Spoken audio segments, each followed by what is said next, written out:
të rinjtë e sotëm sa më shumë mundësi kanë, aq më pak motivuar janë. Sepse normal, qa janë ato që ty ta japin motivimin? Motivimin në radhë të parë ty ta jep mungesa, frika. Në një intervistë që kam bërë me drejtora Goldin, e kam pyetur pse nuk lindin sot gjenit. Dhe më tha, pak është më dhënë një gjë, gjenit i lindin vetëm në kohë të vështira. Kur kam shku në student në Paris, kam shku me dur në xhepa, me lekë, ca lekë që më kishte dhënë mamit. Po unë ato lekë mbjetoja një javë në Paris.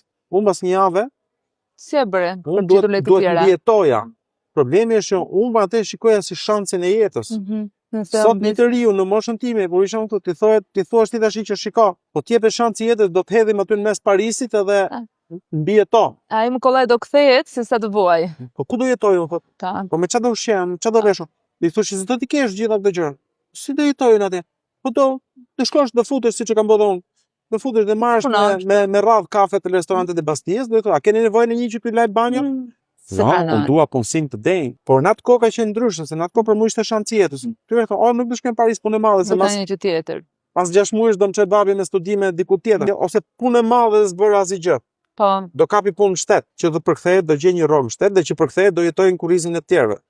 Pikërisht për arsye se shoh të rini, kam filluar të mendoj shumë kohë më herët për të bërë pagunë i pension privat. Nuk mbaj shpresa që kjo rini do jetë në gjendje të na paguajë pensionet. Më falni për pesimizmin.